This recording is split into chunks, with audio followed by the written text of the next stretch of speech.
Before we begin the video, please head on over to Patreon, linked in the description below, where you can help support the channel and request content to be made.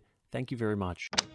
And now, a passage from The Life of William McKinley by Charles Sumner Olcott, from Chapter 21, The Isthmian Canal.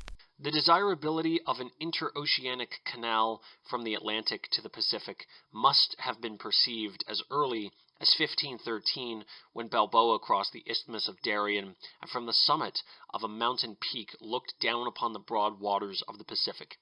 It was only 7 years later, in 1520, when the first proposition to pierce the isthmus by a canal was made by the Spaniards. In 1581, the Spanish governor of Costa Rica made an expedition to survey a route by way of the San Juan River to Lake Nicaragua, and thence to the Pacific Ocean through the rivers emptying into the Gulf of Nicoya. And the project of a canal by a somewhat similar route was definitely brought to the attention of the King of Spain in the same year that the Pilgrim Fathers were landing on the coast of New England. It remained for the descendants of those pilgrims to consummate the project. After Costa Rica and Nicaragua had thrown off the Spanish yoke, almost their first thought was the building of the canal, and overtures were made to the United States in 1825 through Henry Clay, then Secretary of State. The acquisition of California in 1848 and the discovery of gold immediately following gave a new impulse to the idea of crossing the isthmus, resulting almost simultaneously in two different movements. First, a treaty in 1849 between the United States and Nicaragua for the opening of a ship canal from Greytown to the Pacific Ocean by way of Lake Nicaragua, and second, the organization of a company of citizens of the United States for the construction of the Panama Railroad. The proposed treaty aroused the jealousy of Great Britain, which asserted a protectorate over the eastern coast of Nicaragua, and led to the famous Clayton-Bulwer Treaty, signed April 19, 1850, providing that Great Britain should share equally with the United States in the control of the canal. This successfully impeded all further attempts to construct a canal for half a century.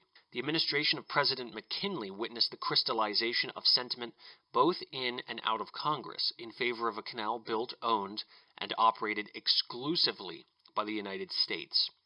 To it belongs the credit of removing the diplomatic obstacle and of securing from Congress the financial support and executive authority necessary to construct the canal, thus giving a needed impetus to the long-considered project, which resulted in its speedy accomplishment. During the greater part of the McKinley administration, it was generally taken for granted that if the United States should build an Isthmian canal, the route would be through Nicaragua.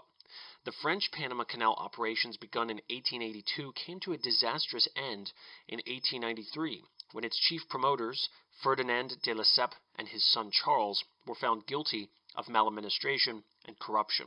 The consequent confusion of affairs in Panama was such that the United States might well feel the desirability of keeping hands off. On July 24, 1897, acting under the authority of a provision in the Sundry Civil Act of June 4th, President McKinley appointed a commission to examine all practicable routes for a canal through Nicaragua, and report its judgment as to the best, with an estimate of the cost of the work on such route. The commissioners were Rear Admiral John G. Walker of the United States Navy, Professor Lewis M. Haupt, C.E. of Pennsylvania, and Colonel Peter C. Haynes of the United States Army. In his first annual message to Congress, December 6, 1897, President McKinley referred to the completion of the Nicaragua Canal as a subject of large importance to our country and increasing appreciation on the part of the people. He stated that the Commission was at work on the consideration of the proper route, feasibility, and cost of construction of the Nicaragua Canal, with a view of making complete plans for the entire work of construction of such canal. A year later, the whole country was thoroughly aroused to the need of action.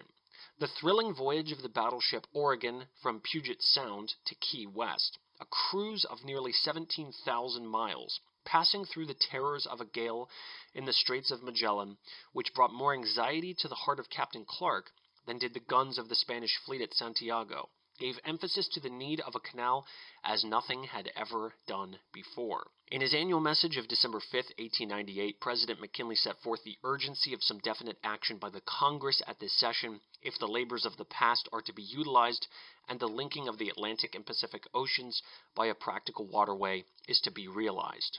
He also pointed out that the construction of such a maritime highway is now more than ever indispensable to that intimate and ready intercommunication between our eastern and western seaboards demanded by the annexation of the Hawaiian Islands and the prospective expansion of our influence and commerce in the Pacific, and that our national policy now more imperatively than ever calls for its control by this government. Without waiting for the report of the original commission, Congress on March 3, 1899 directed the appointment of a new one to make more extended inquiry and to report on all possible routes, whether in Panama, Nicaragua, or elsewhere, appropriating $1 million for the expenses.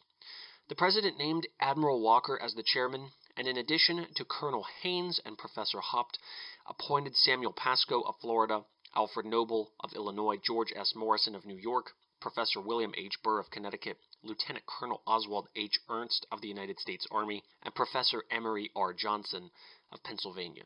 The commission made an extensive report to the President on November 30, 1900, which was laid before Congress at the opening of the session.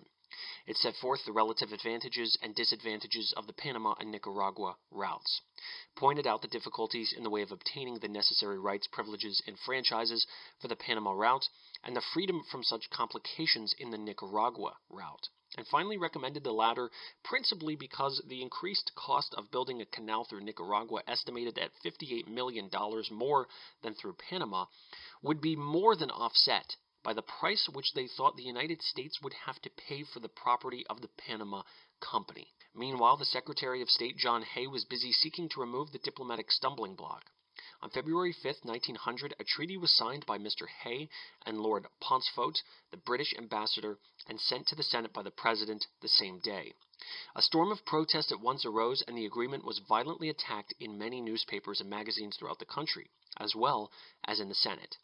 On March 9th, Senator Davis, the chairman of the Committee on Foreign Relations, reported the treaty with amendments which so changed its character that Secretary Hay knew it would be unacceptable to Great Britain. His resentment against what he believed to be the stupidity of the minority of the Senate, in thus blocking his most cherished plans, and his fear that the attacks in the press might injure the President, led him to believe that his usefulness to the administration was at an end. Accordingly, on March 13th, he addressed a letter to the President offering his resignation.